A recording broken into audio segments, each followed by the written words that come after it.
Papež Frančišek je danes zjutraj po 3-tedenskem premoru ponovno daroval mašo v kapeli doma Svete Marte. Med homilijo je poudaril, kako pomembno je preizkušati duhove, da bi vedeli, kaj prihaja od Antikrista in kaj prihaja od Boga, ki je za nas postal meso. Ostati v Bogu se je glasila trditev, ki jo je papež Frančišek postavil v središče svoje jutranje homilije. Izhajal je iz odlomka iz 1. Janezovega pisma, ki se je bral med berilom.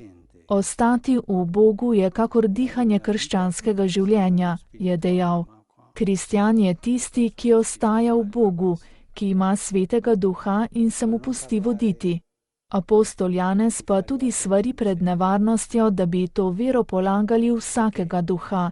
Duhove je namreč treba preizkušati, da bi ugotovili, ali zares prihajajo od Boga. To je tudi pravilo za vsak dan, o katerem nas poučuje Janez.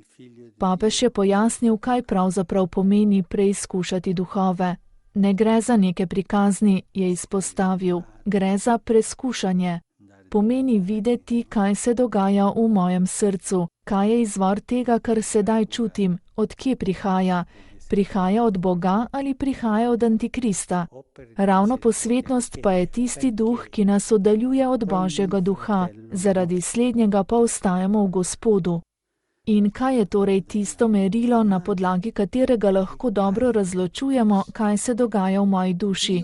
Za eno merilo nam pove apostol Janez. Vsak duh, ki priznava, da je Jezus Kristus prišel v mesu, je iz Boga. Noben duh pa, ki Jezusa ne priznava, ni iz Boga.